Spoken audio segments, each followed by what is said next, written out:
seen émission Midi Keng ñu fas yéene dalal ganu bés bi Yane Demba Tine lay wuyoo coordonnateur national bu parti ARC ci diaspora ba monsieur Tine ñu ngi lay nuyu di la wax dal ak jàmm. maa ngi lay fay soxna si di nuyu ñëpp di leen jaajëfal ak bu baax a baax ci dal bi ngeen ma dal tey fii ci Midi Keng di profiter aussi di nuyu tout le personnel nga xam ne aussi sama nit sama xarit bu démb nga xam ne yàgg na lool Ibrahima Lissa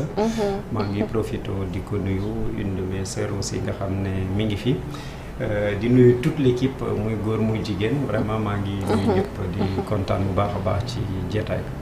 merci beaucoup en tout cas mbégte la ak bànneex ñu lay dalal ci kër gi rawatina émission digg bëccëg bi lii di Midi Keng alors Abdoulaye xanaa moo bàyyi la rek nga door waxtaan wi. waaw jaajëfal bu baax a baax soxna ko rek pour la présentation bi di dalal sunu gan Yane Demba Tine di ko xam ne mbégte kontaate bu baax a baax dalal la fii ci plateau bu Midi Keng waxtaan ñu fas yéene ko doore ak li nga xamante ni mooy actualité bi nga xamante ni moo fi bees tey jii muy lu soxal mbirum Ousmane Sonko ak Mame Mbaye Niang gis nañ ginnaaw kàddu yi nga xamante ni moom la Ousmane Sonko ekkati woon na ko kële di Mame Mbaye Niang tey dafa daal di tontu ba daal di sax annoncé une plainte ñu bëri jàppoon ne mbirum Prodac bi faree na ginnaaw est-ce que tey jii mën nañoo jàppaat que ne mbirum Prodac mën naa nekk leneen loo xamante ni dañ koy ubbiwaat mu nekkaat beneen dossier comme ñu bëri spécialiste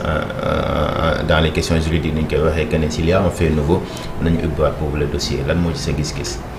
waaw Jack maa ngi lay nuyu yow tam nga xam ne yow yaa sàkku lii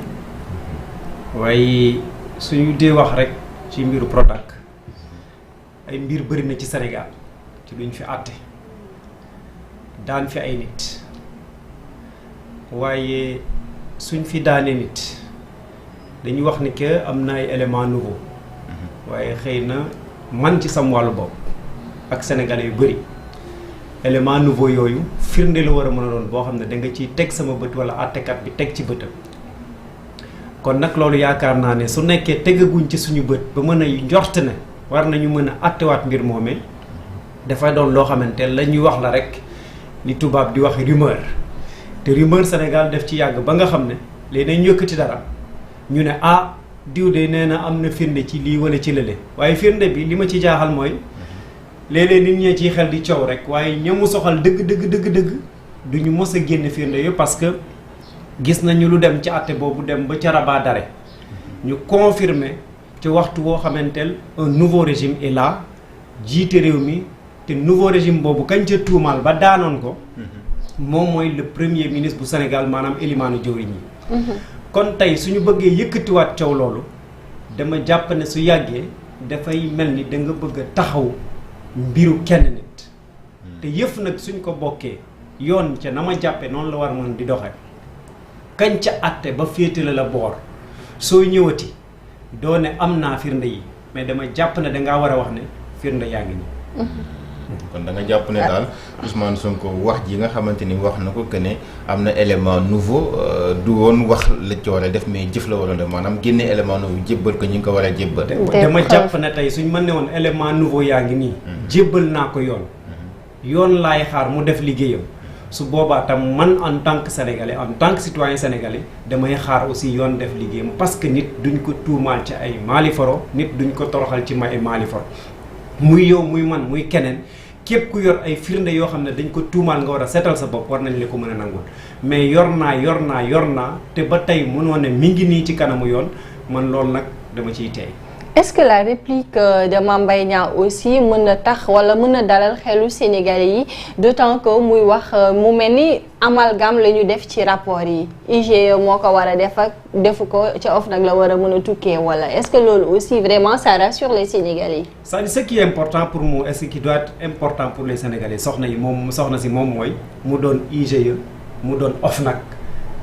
na firnde yi ñëw. c'est le plus important. Toute la vérité aux Sénégalais. fu mën di jóge su fekkee ne pour leeral ay mbir la mu leer ci gëtu Sénégalais yi na firnde yi ñëw rek comme ça sénégalais yi jàll ci. donc enjeu yi du ci kële la war a mën a tukkee ci plutôt ci Ousmane Sonko. pour man enjeu bi ak fu mu mën di jóge daal na firnde yi. alors bu ñu dellu see ci kàddu yi nga xamante ne ñoo jiip ca Terra meeting ba yéen ñi nga xamante ne yéenay waa parti ARC ngeen bokkoon ci coalition Diomaye 2024 ngeen bokk ci lu tabb kii lay di le président de la République bu ngeen demee tey ba dégg que ni yaa fissure wala am na tey ñoo xamante ne déggoo wuñ ci biir coalition bi qu'est-ce que cela vous fait réellement? donc nous on n'a pas voté Diomaye. mosuñu ànd ak moom. mosuñu ànd ak Diomaye da doon wut ñu doon wut. ça c'est bon à savoir peut-être benn rectif. d'accord c'est merci beaucoup ci rectification bi. mosuñu ànd ak Diomaye dafa nekkoon ci coalition ñun ñu nekkoon benn mouvement politique justement engagé wu ànd ak suñu présidente Anta Babacar Ngom Diack ñu dem ci élection bi. merci beaucoup merci mais musu leen aussi seeni gis-gis am na foo xamante ne nii daje woon na fa parce que man ci keroog ba ñuy tabb le président de la République gisee woon naa ak seen leader di Anta Babacar mais elle soutenait vraiment li nga xamante ne tey moom la majorité bi bëggoon mais en tant que Sénégalais un leader politique des leaders je veux dire tey ndax da ngeen di cautionner li nga xamante ne moo xew au sein de la coalition présidentielle. ñun xam nga coalition présidentielle la te la présidente Anta Babacar ak le parti ARC li ma bëgg a leeral rek moom mooy bi élection bi pare li ko waroon moom la def te foofu la ci yem weesu moom mooy féliciter ak ñaanal ñi fi yàlla teg ndax lépp lu ñu mëbët ci réew mi ñu am ko te bépp sénégalais dama jàpp ne suñ jógee ci élection ñu ne diw jël na ngañaay la des mooy nga ñaanal ñooñu ndax ñu mën a réussir seen ab mission loolu la président Anta Babacar def maintenant coalition parti politique dafa am lu am solo loo xam ne loolu la Sénégal yi war a jàpp ARC moom la war a mën a jàpp ci li ma yaakaar te loolu la jàpp sax moom mooy tey ñoom ñene ci seen biir ak lu fay mën di xew tey amul benn sénégalais mool bi lay mën a wax ne Ousmane Sonko ak Bassirou Diomaye xëy na lii la ñu jote mais ni tey yaakaar ne lii la ñu jote réew mi li ñuy tàddal yëpp loolu la man ma toog yaakaar ne jote nañu lii la ñu jote c'est-à-dire spéculation ñu nekk di ci wax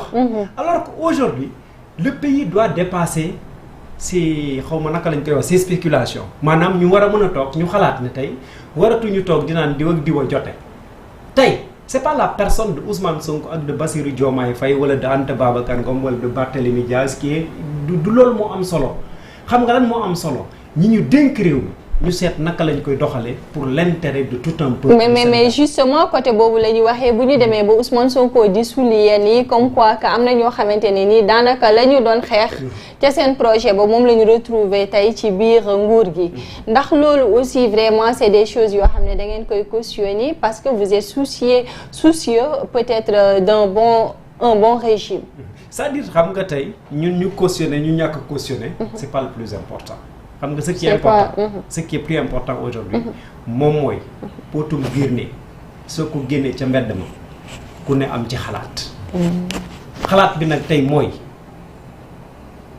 dégguñu Ousmane Sonko waxul ne dañu am problème dégg naa ci ay kàddoom mu ne dañuy ànd ak ñàkk ànd te ñaar ñuy ànd ci liggéey bii ngeen di def yéen ñaar mën ngeen ci ànd wala mën ngeen ci ñàkk ànd mais à chacun d'avoir loo xamante ne moom mooy benn dépassement pour ngeen mën a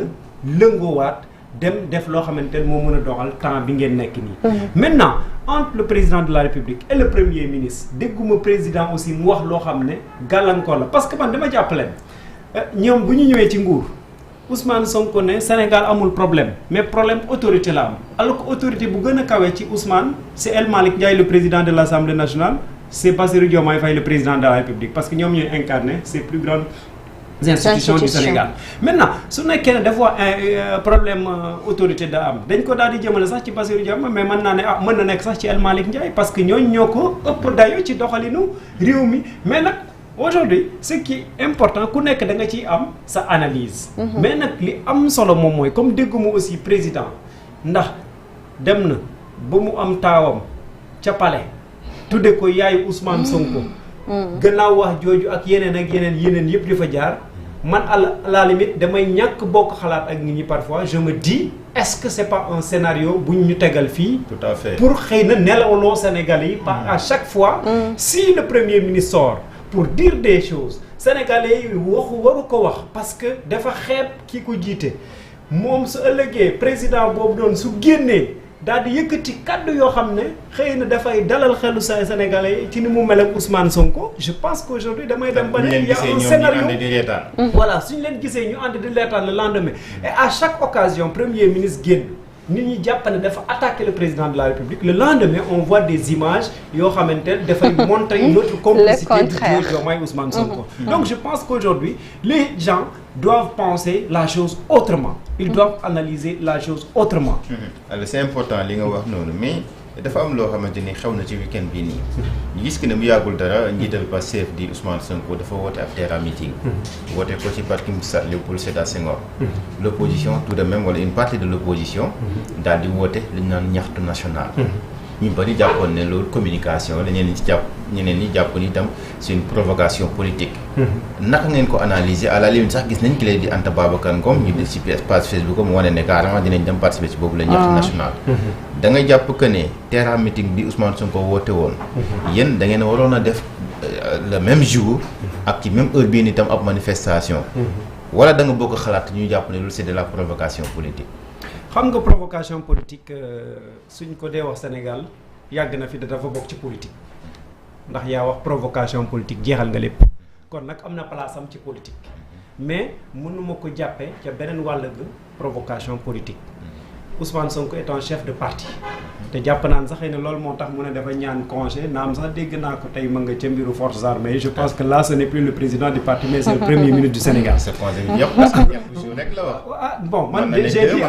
dama dégg ne à partir du jeudi 6 laay dem congé mais dégguma ne tel jour bi lay reprendre donc aujourd'hui xaw ma woon ñaata jour lay jël mais dégg naa ne le jeudi 6 lay jël congé mais tey dégg naa ne kon nag à mon avis il a repris ses activités et su jëlee congé boobu dama jàppoon ne aussi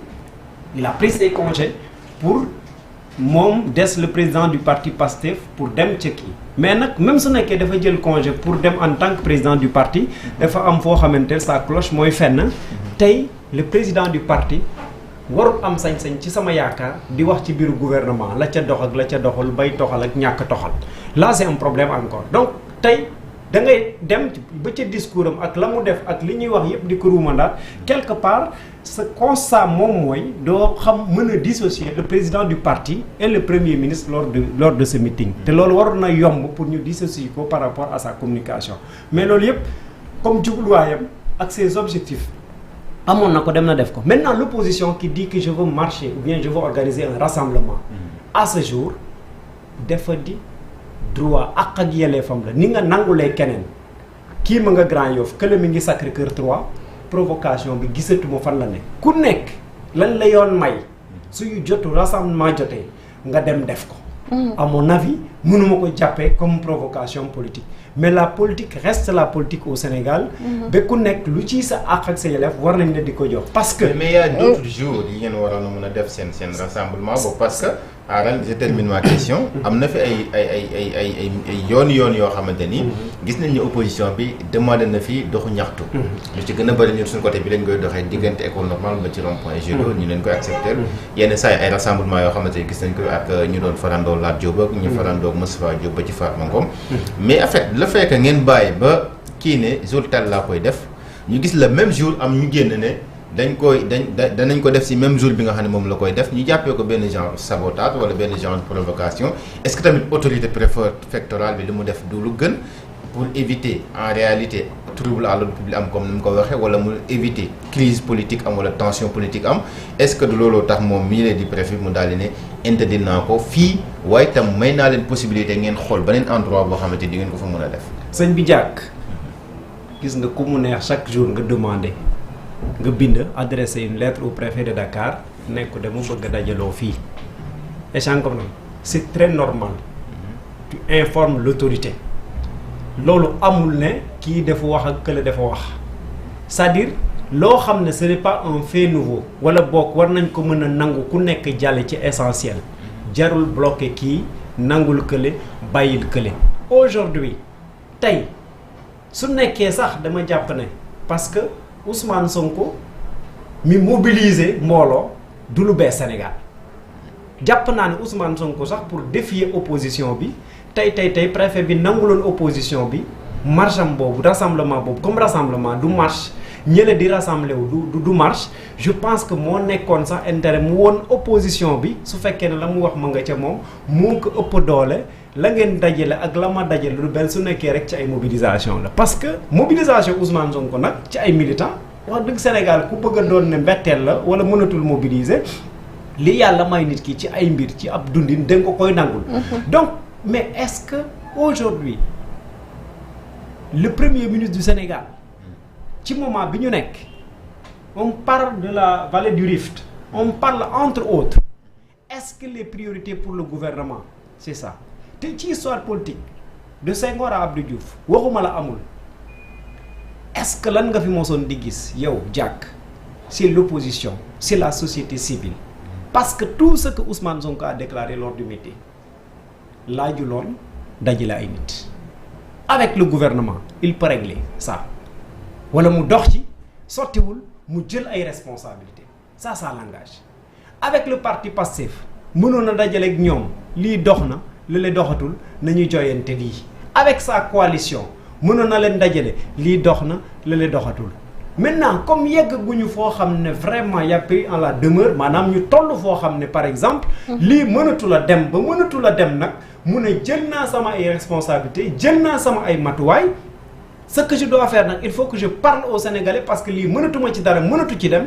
là maintenant je saurais que c'est un premier ministre bu jël yoonam pour que demain mu jël ay responsabilités par rapport à une situation boo xamante ne vraiment mënatu ci dara mais je pense que yeggaguñu foofu. alors ci ñaxtu national bi buñ ci dikkaatee est-ce que c'était pas une façon aussi de manipuler bu de la part des leaders ñoom ñi nga xamante ne daanaka ku nekk ci yéen yëglu woon na ne dafay participer mais gisuñu woon carrément seen participation ndax nee nañ wàccuñu woon sur le terrain ku nekk yaa ngi woon ci sa biir oto ba tax Assane Diouf mi nga xamante ne moo bokk ci yéen sax doon ko ñaawlu. waaw Assane Diouf ñaawlu na li mu war a ñaawlu ça c'est Assane Diouf man yooyu comme si xalaatam la man dem ko koy nangul. ñun moom est-ce que xalaat kese la nit ñi aussi constaté nañ ko c'est un constat. aujourd'hui damay ne nit ki da nga koy nangul xalaatam. pour ngeen mën a waxtaan ngeen déggoo. mais xalaat la lan moo tax mu xalaat ko ak kan moo génn kan moo watu génn man mën naa wax ne ka ma jiite sama leader ça fait 15 jours elle est hors du pays. mais elle s'est battue pour que ses responsables ses militants soient présents fi nga xam ne foofu lañ joxante rendez-vous pour ce rassemblement. Et ce qui confirme ça on a eu 2 arrestations voire même 3 ak une personne blessée ci affaire yooyu mbëkkante ak ñoom seeni ñooñ waaw ci suñu ay ñooñ. Donc la mu war a def avant la marche elle a tweeté pour informer les uns et les autres pour leur dire que aujourd'hui sama parti dafa teew le bureau politique s'est réuni pour dire que lii nii tere ak ñàkk tere ngeen baal ma dañ ci war a dem teew ca lan moo ciy teewloo c'est pas parce que telle personne a appelé wala telle personne mais l'intérêt des Sénégalais cette vie chère ces taxations entre autres les violences ci ay taskatu xibaar yi nangam sangam yeneen ak yeneen yoo xam ne mi ngi fi loolu moo tax ñu ne waxtu woowu un premier ministre qui sort pour un terrain meeting ñun arc waru nag des gannaaw raison pour laquelle lépp lu ñuy def tey opposition bi saa yu wootee loo xam ne xam nañ ne que li mu bëgg a wax ak li mu bëgg a kaas mi ngi fi ñu doon ay sénégalais di ko dund waruñu rester toog noppi garder notre silence mu mel ni nekkul ne dañuy def li nga xam ne moom mooy politique. Donc aujourd'hui et qui connaît Anta Babacar Ngom xam nga ne su nekkoon Sénégal. affaire bi am na mu amee woon ci 2024 ñu ne kenn du dem ñoom leader ñu joxante rendez-vous elle est partie on l'a arrêté le soir ñu libéré ko comme on a libéré ses militants alors à l'époque aujourd'hui aussi su fi nekkoon Sénégal ni ko ñëpp defee ak parti bi ak ñëpp le bureau politique organisé pour participer à cette marche noonu la naroon a féete ca kanam ñëpp féete ko ginnaaw moom mu dem marche lu mu ca góobe gar ko. Et que comptez-vous faire également d'autant nee nañ ko ñoom pareeguñu danañ wàccaat d'ici à 48 heures danañ joxewaat yeneen i date. ñooñan la. Le collectif ñaxtu. non c'est-à-dire aujourd'hui ñaxtu ñun appréciation parti politique da ngay am organisation y a ce qu'on appelle la discipline de parti. Toute information qui nous parvient dañ koy waxtaane fañ ko war a mën a waxtaane léegi nag suñ ca waxtaanee ba pare ku nekk soo ci génnee da nga ne parti bi dogal bii la ci jël ñu doog a dem topp ca loolu mais aujourd'hui la ñaxtu def ñaxtu xëy na su nekkee collectif amul noo xamante noonu nga ci adhéré mais c'est-à-dire on a adhéré à une marche à une cause à un rassemblement c'est ce qui s'est passé exactement tax ay militants ARC dem ca maintenant su demee ba ñu ne dans 48 heures dans 72 heures dans une semaine dañuy def leneen ñu gis suñu bopp ci leneen loolu ñu def en tant que parti d'opposition on ira avec eux. mais su ngeen paree dem ca sax ndax bay wayul mbuus jamono ji ne d'autant que le Terra meeting a été tenu fi mu toll nii daanaka bu fekkente ne meeting ba ñu prévoir woon moom moo taxoon itam ngeen ne da ngeen di ñaxtu kon lu ci desati. Je n'ai jamais pensé ni imaginé que le ñaxtu national le rassemblement dañ ko doon def parce que y a un meeting qui est prévu donc warul am. Non je pense que c'est pas parce que le meeting se fera ou pas à mon avis c'était pour montrer aujourd'hui que ci fu ñu toll nii ce Terra meeting ki koy def kan la c'est le premier ministre du Sénégal ci waxtu woowu nga xam ne yow. c'était un parti politique hein. voilà même s'il est président d'un parti politique. aujourd'hui dafa am loo xamanteel dafa uuf Sénégalais yépp loolu la yàlla dogal ci moom mu bañ ko mu nangu ko. Ousmane Sonko n'est plus ce président de Pastef yem ca. il incarne quelque chose mu uuf Sénégalais yëpp donc ce qui peut créer même l'amalgame ce qui peut créer cette division ce qui peut créer entre autres yeneen ak yeneen Sénégal toll foo xamanteel tey war na mën a taxaw jiite loolu wook wala bokk yi je pense que aujourd'hui dafa war a mën a uuf njabootam orienter le Sénégal ci tànk yoo xamanteel vraiment dina ko jëmale kanam je pense que su boobaa opposition bi sax dina ko gërëm ci discours am bi ci Terra meeting bi dafa am lu mu wax muy que ne Sénégal amul opposition ñeen ñi jàpp ne dafa xeeb ñu nekk ci opposition bi ñi si des jàpp itam ne bu fekkee dañuy wax dëgg rek ñeen am na ñu ma dégg ñu wax kon fekkee dañuy wax dëgg rek amagul fii tey ab opposant boo xamante ni wane na caractère wala taxawaay boo xamante ni war naa mën a sonal régime bi ëllëg naka ngay tontu si ñooñu wax ñaari kan xam nga réew amul opposition loolu wax ju ko neex rek lay wax mais xam nga lan moo tax daje mi avant ça dama jàpp ne sax loolu bokk na ci li motiver la sortie de Ousmane Sonko jëluñu aspect boobu mais le dernier rassemblement de l'opposition a mobilisé un monde fou qu'on l'accepte ou pas et c'était Dakar. C'était ici voilà et c'était Dakar. et c'était Dakar c'est bon à préciser mais le Terra meeting de Ousmane Sonko c'est national dama jàpp ne opposition bi la mu jot a yëngal noonu ci semaine boobu bokk na ci li motiver Ousmane Sonko parce que opposition bi dafa commencé di ko fekk ci li nga xam ne moom mooy fooram ci loo mën wala ñu jàpp ne yaa ci mën ci at yi ñu génn lecture politique bi qu'on l'accepte ou pas su demee ba ñu bëgg la fekk ci loolu di nga jóg ne lii man maa ko moom waruma ko bàyyi mu dem tu ma jàpp ne cette analyse Ousmane Sonko a fait cette analyse le président de Pastef def na analyse boobu tax sax il a convié à ce Terra meeting maintenant réew mi am na opposition ou pas am na lu mu annoncé nee na razzia la ñuy def ci élection locale yi dama ñëw rek parce que yooyu yëpp c'est-à-dire c'est kaddu yooyu ngay wax xayma suñ ko doy dem def fi mu nekk nii dañu ne Pastef moo jiitu parce que élection yu ñuy jóge loolu c'est incontestable ñoom ñoo ko wane sur le terrain ñi ngi jublu ci yeneen élection qu'est-ce qui va se passer xamaguloo parce que dañu nekk ci terrain boo xam ne c'est un terrain glissant maintenant s'il s'assure lui que aujourd'hui razzia la ciy def ak yeneen opposition boobu mu ne existé wul te alors que une autorité du Sénégal un préfet d'un département interdire un rassemblement ndax bëggoon changer fi ñu ko bëggoon defee je pense que y a contradiction quelque part ki ñuy tere dafa exister mais ku existé wul kenn du ko tere léegi ci opposition boobu lay des xam nga wax nga peut-être benn fait boo xamante ni mën naa bokk ci lu motiver Ousmane Sonko mu war ci Terra meeting mais peut-être mënuñ ko analyser ci beneen côté à tout le temps dañu gis opposition bi bu ñuy rassembler n'importe quel sujet bu ñu mën a am il termine par Ousmane Sonko dañ ko war a dàq wala dafa war a démissionner est-ce que tamit loolu la ñuy xaar ci opposition pour man opposition dafa war a nekk une opposition boo xamante dafay proposer une opposition d'idées une opposition boo xamante ni dafay participer à la vie démocratique du pays mais une opposition boo xamante ni bu ñu rassembler tout le temps li ngay faral dégg mooy que ne premier ministre dafa war a démissionner wala premier ministre dégage est-ce que tamit loolu la ñuy xaar ci opposition. xam nga opposition je ne peux pas parler au nom de l'opposition mais une chose est sûre ci ARC mooy ñun topp ñu calendrier Ousmane Sonko tax rarement ngay dégg nitu ARC di wax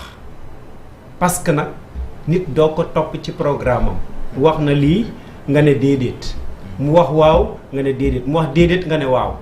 nous ne sommes pas là pour ça. ARC saa yu génne idée la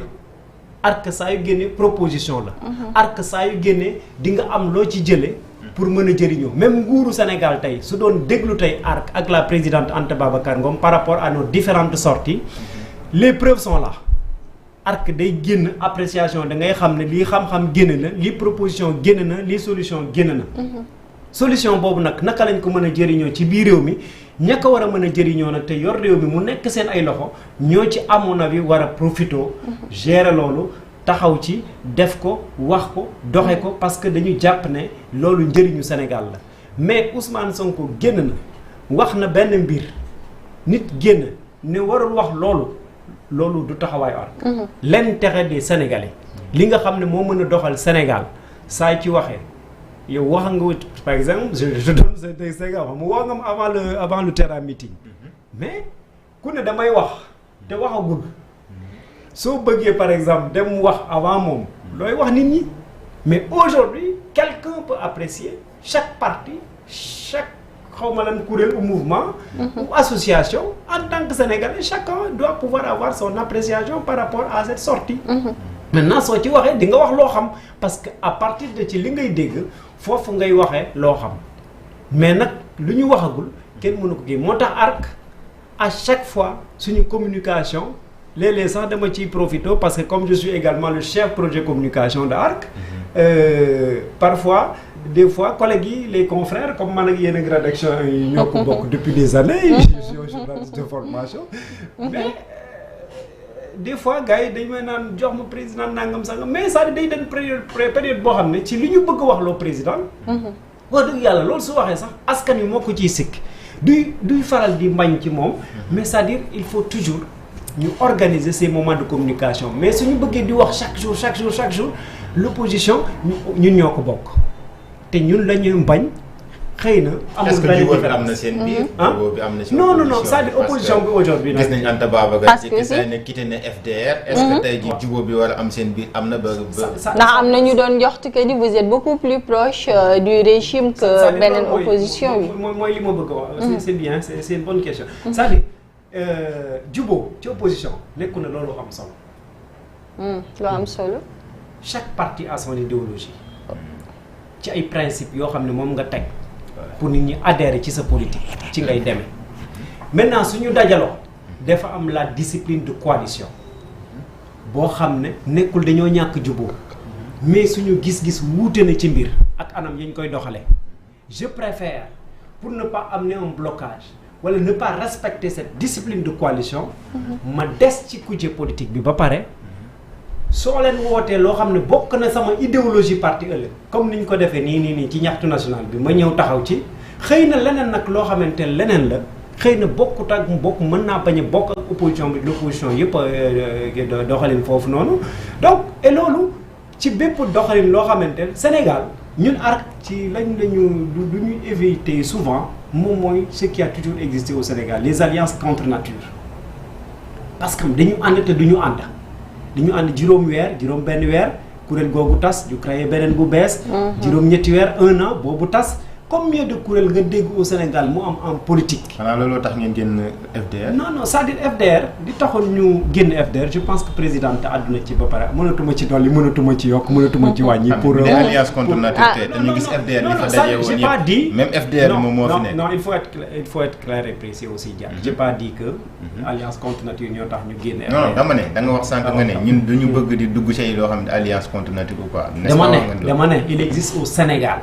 beaucoup d'alliances contre nature et Sénégal fu mu toll war nañu mën a éviter ça. ma laaj la tax lu tax ngeen génne. non je t'ai dit lu gi tax ñu génne FDR. présidente wax na ci ba pare. ce n'est mënuma la ci dollin. mënuma la ci yokkal mënuma la ci wàññil. mais dama la ne Sénégal ànd boo gis ñu koy def nañu bokk ay principe nañu bokk jubluwaay. su nekkee ne Sénégal dañu bëgg nekk di def éternel recommencement aujourd'hui je te donne cet exemple là où premier ministre annonce que dinañu defaraat la coalition Diomaye président. Donc il y a quelque chose qui cloche. mooy li ma lay wax c'est-à-dire il faut que les gens di analyser naka la ñu war a mën a àndee doog a dem ànd ça nag c'est un avis personnel. C'est ma vision de la chose. C'est une appréciation que j'ai de ces alliances contre nature. ou bien de beaucoup de coalitions au Sénégal ça c'est pas le parti ARC xëy na dama ko brossal c'est une parenthèse. D'accord. mais li ñu dugal ak li ñu génne FDR. mi ngi suñu ginnaaw. Nous nous sommes concentrés sur l'avenir du parti. Mais aujourd'hui comment lan moo mën a defar ça. pour une démocratie saine opposition daf ci am benn rôle bu mu ci jouer rawatina nag tey ñu ñëw ci benn contexte boo xamante ne les choses vraiment commencent même à dépasser les gens tey bu ñu jëlee le cas de Mame Mbaye Niang ak ki nga xamante ne moom mooy Pape Malick Ndour. bu fekkente ne toute l'opposition dafa réunir yéen ngeen ne vous avez vos principes comme les autres aussi am nañu seeni ay principes lan moo war a démarquer yéen seen posture ak bu ñeneen ñi. mais le combat xaw ma mbiru yóbbu naa la yóbbu yoon ak dum la yóbbu yoon entre Mame Mbaye Niang ak Ousmane Sonko je pense que ça dafa jotale ñaari nit. surtout bu Mame Mbaye Niang aussi. voilà ñaar nit ñu mu jotal la. Mame Mbaye était ministre de la République. il était coordonnateur du Prodac. Ousmane Sonko gis na wax mbiru rapport. wax na ne xaw ma ci réseaux sociaux yi la ko jëloon gi naa une annonce du genre ak yeneen donc aujourd'hui Mame Mbaye Niang daf ma diffamé yóbbu naa ko ci yoon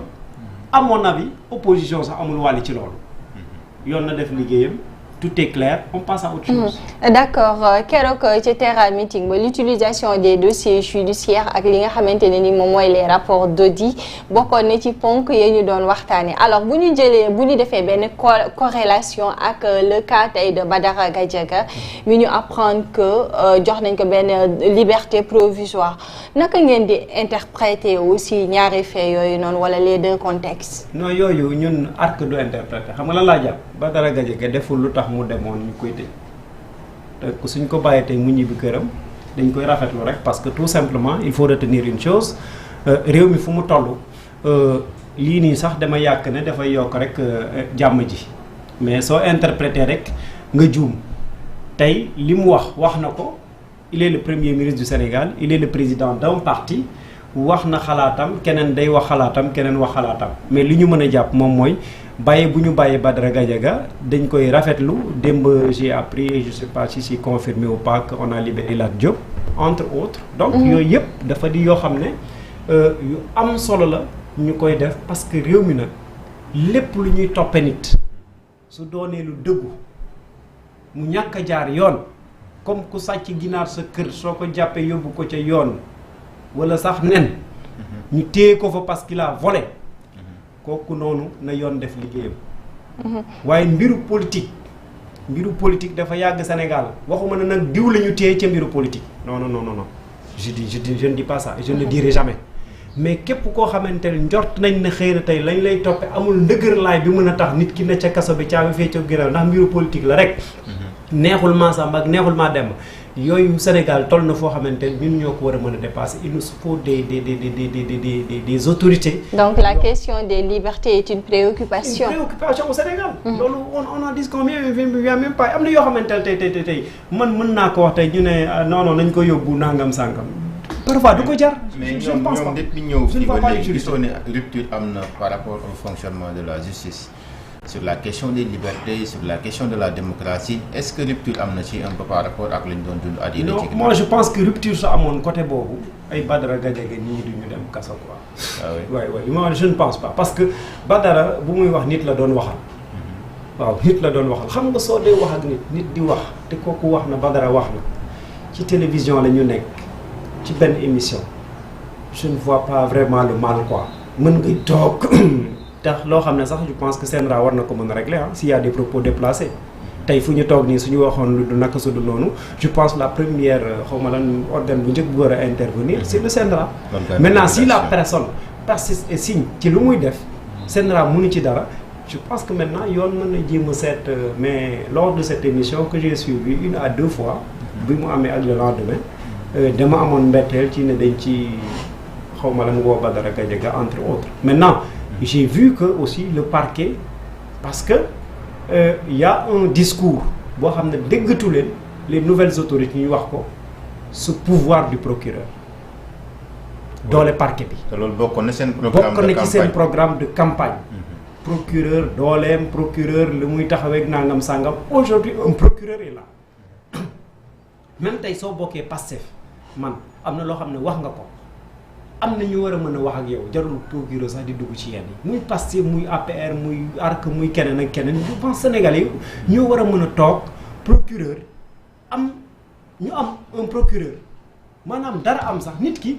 c'est-à-dire njuumte nii ñuy wax nii. mën na nekk juum naa téeméeri yoon judiciariser l'espace. Voilà c'est ça quoi je pense il y a une autre manière il y a les maisons de justice il y a yoo xam ne sax mën na gérer certains détails quoi que les gens aillent penser. mais est-ce que li xew léegi tey jii bu fekkante ni dañ ko bëgg a bàyyi ne nañu jarul procureur di si addu wala leneen est-ce que tey jii du noonu dafay nekk benn précédent dangereux. non ce ne sera parce que léegi la ñu gis Sénégal. nit koo xamante ni da ngay taxaw ci da ngay toog ci ab plateau. yekk sa morom lu mel ni xeme. waxal ko wax yoo xamante ni maa day taal est-ce que di tamit loolu jot rek moom moo ko war a mën a régler comme ça ñu mën a tourner la page une bonne fois ñu xam ne politique affaire bu noble la affaire de gentleman la war a doon mais warta nekk affaire de xastante wala affaire d'injure publique comme ni ñu koy faral di gisee yenn saa yi. mais c'est-à-dire loolu nag. Jack d'abord les confrères dañ ci am part de responsabilité. ça c'est vrai. am na ñoo xam ne chaque jour que jëfee. suñu invité wul ku saaga wala ku xaste amuñu jàmm ci seen ay médias là c'est un problème ce n'est plus l'autorité politique ce n'est plus doonatul politicien bi média su demee ba soo ñëwul wax lu bon wala lu ñaaw ci sa moroom ñoom duñ la invité duñu waxtaan ak yow loolu problème la te ce problème c'est ce problème qu'il faut régler d'abord moo tax quelque part damay d'accord sax ci yenn ci ay déclarations yoo xam ne war nañu faj yenn yi mais dama ne aujourd'hui comme suñu cité de cas Badara Gadiaga am na des propos yoo xam ne dañ ciy def mais yooyu des fois du jar yóbbu nit ca kii mais ka nga xam ne nag da nga ko woo nii mu ñëw rek neexoo ko yow wala telle personne neexu ko wala àndul ak moom ci politique mu ñëw saaga ko xas ko ba mu nar a fàtte ne dafa am njaboot loolu moom moo baaxul xam nga waxtaan nañ fi ba noppi mais su ma juumalee xasuma kenn sama gis-gis laa wax mais si tu appelles quelqu'un qui n'a pas d'argument dina wuti la mu wax ak yow te saa yoo ko waxee dina la tontu su tontoo nag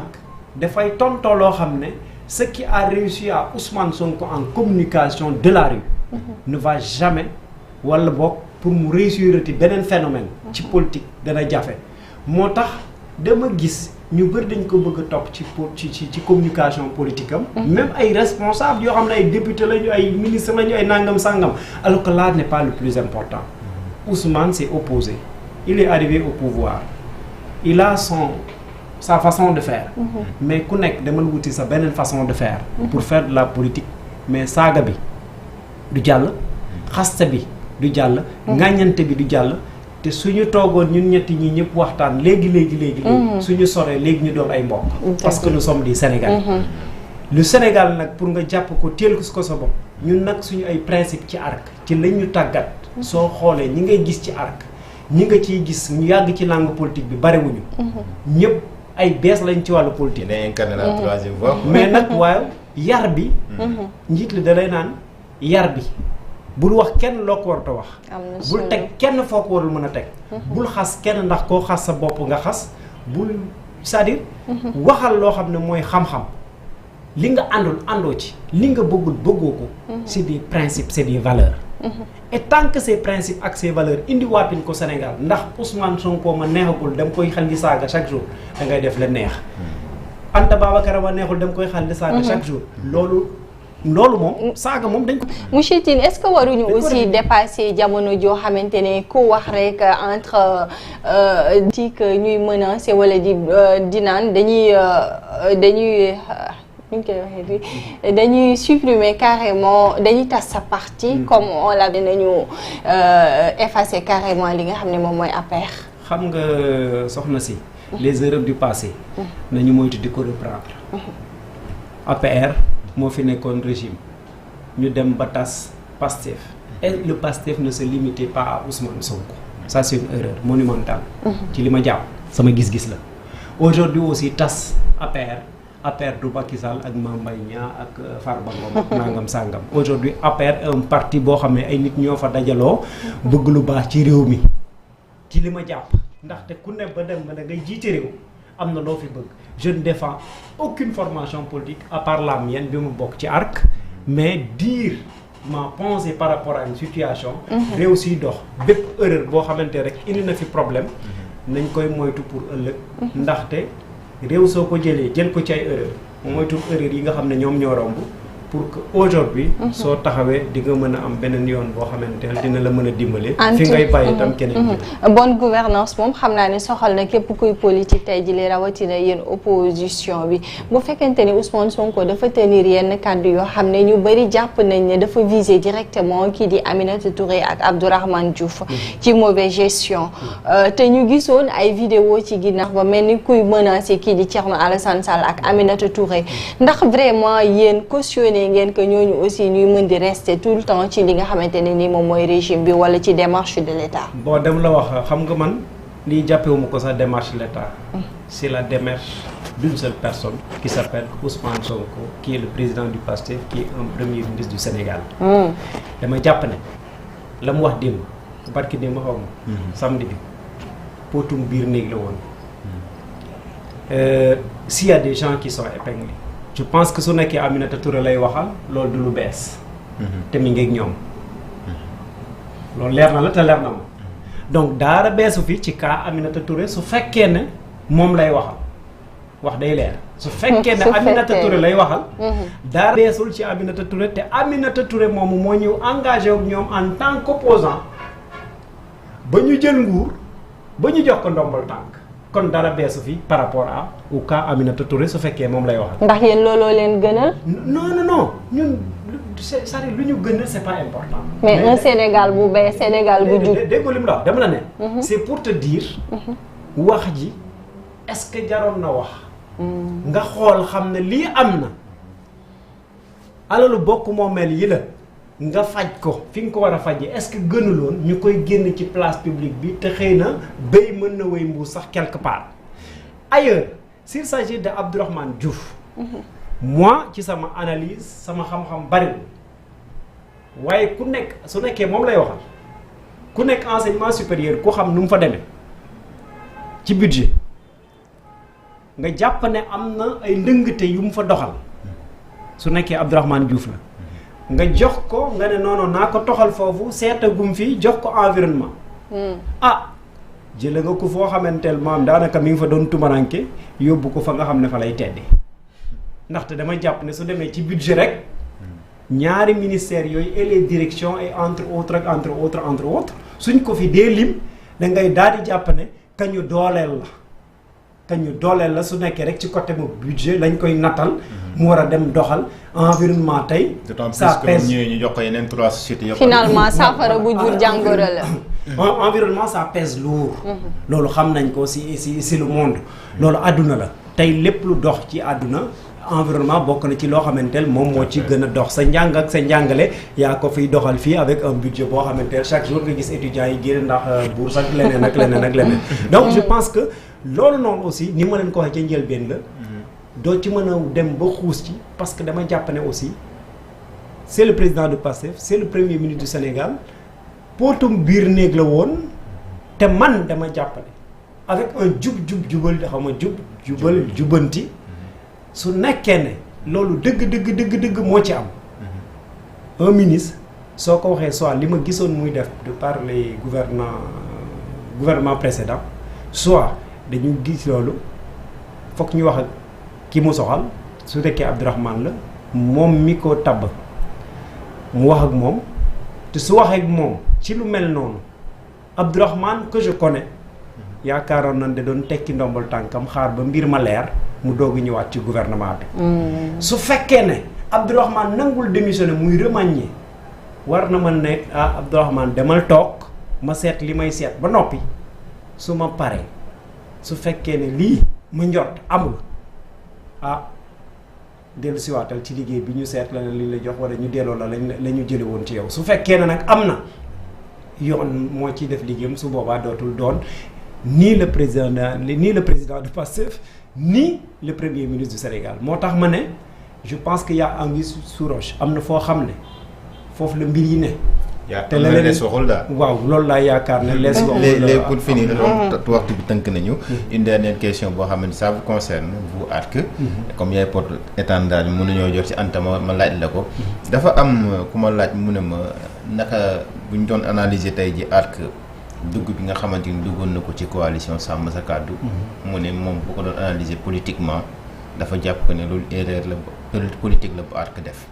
pour une raison simple jàpp na ne ARC moom kese ginnaaw mu jógee élection présidentielle yi amoon na taxawaay ak ndëgër laay ak massification bi nga xam ñu ngi ko doon def et tout doole boo xamante ni su demaloon boppam amaat na dina am plus de députés que muy dem di dugg ci ay coalition naka ngay tontu ñooñu nga xam ne dañoo jàpp que ne le fait que ARC dugg ci biir coalition Sàmm Sa Kàddu c'est une erreur politique.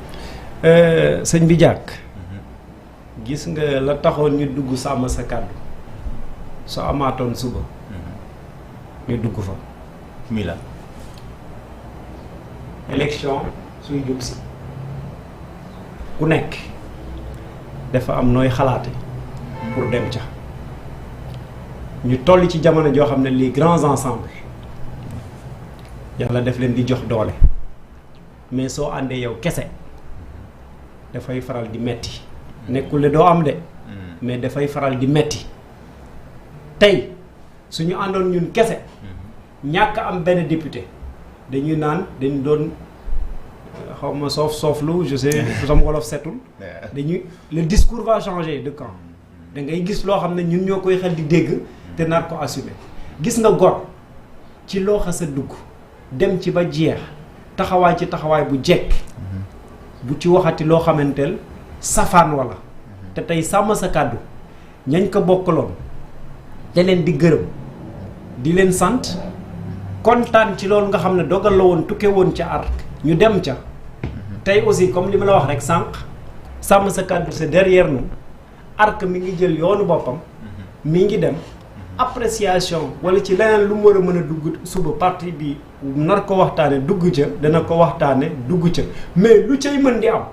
parti bi du am ay regret day assumer parce que gor da ngay assumer soo nangul assumer ah sa ngor moom am na fu muy tàggatee mais vraiment am na fu muy des quoi donc Sàmm Sa Kàddu c'est vraiment derrière nous te li ñu war a liggéey ci coalition boobu bu ñu ko war a liggéey nañ ko nañ ca war a mën a taxawee nañ ko ba kenn ŋàññu ñu fa ñun tam ŋàññu ñu fa kenn mais léegi daal ñu ngi jublu ci yàlla. tourné ngeen page mi nga ko di lay jaajëfal xanaa ñu bàyyi leen rek nga tàggatoo. waaw di leen jaajëfal bu baax a baax tam di jaajëfal ñëpp rek di jaajëfal suñu kilifa la présidente Anta Babacar Ngom madame la AG aussi la Aïcha Fall nga xam ne ñoom ñooy sama kilifa ci kaw di jaajëfal toutes les instances du parti ARC que ce soit le secrétariat exécutif national le bureau politique mais également le conseil national et tous les militants de ARC nga xam ne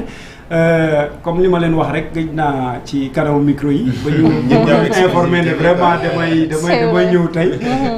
pour def émission j'ai vu beaucoup de réactions de part et d'autre déjà comme dama leen annoncé woon sax midi à partir de midi j'ai reçu beaucoup de messages xanaa affaire bi kañ lay commencer loolu mbégte la rek donc les responsables départementaux les responsables communaux partout au Sénégal di ànd ak ñun tey doon seetaan émission bi maa leen di gërëm di leen sant di leen gërëm bu baax a baax tam je suis souvent les émissions te am na solo parce que mbir moom ci li ma jàpp ci tasum xibaar dañoo toll foo xam ne fokk ñu moytu puus nit ki ci miir bi ba mu sës te mu doon sa gan loolu du yombal ëllëg nga waat ko mu ñëw waaye tamitam looy def nga def ko ci dal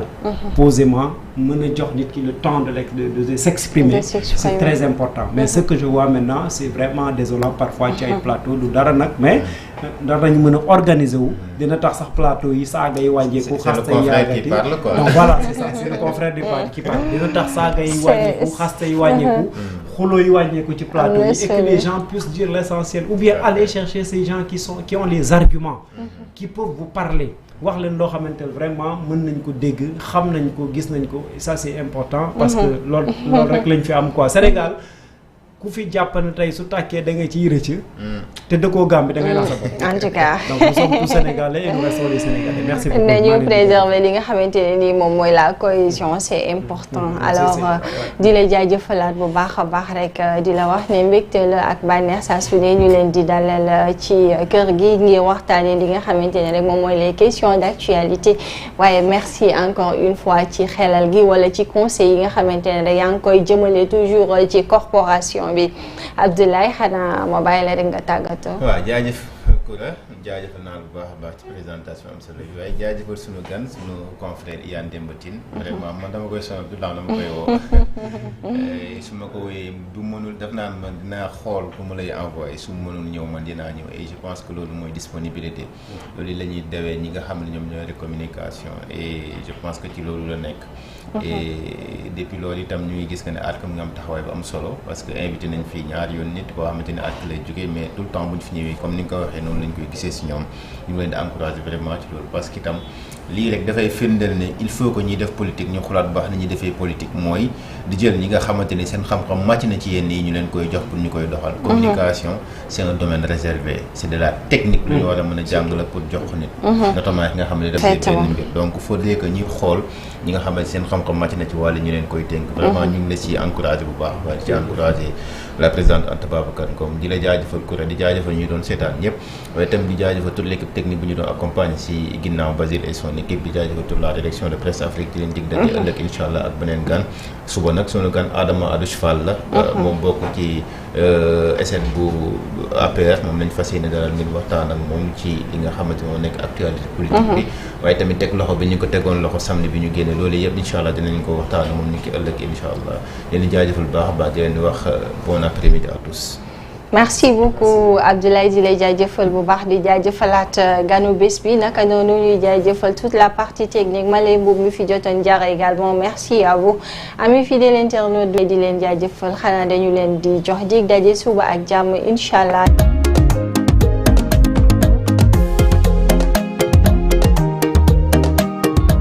dal leen ak jàmm ci seen beneen numéro sunu Senelec tey nag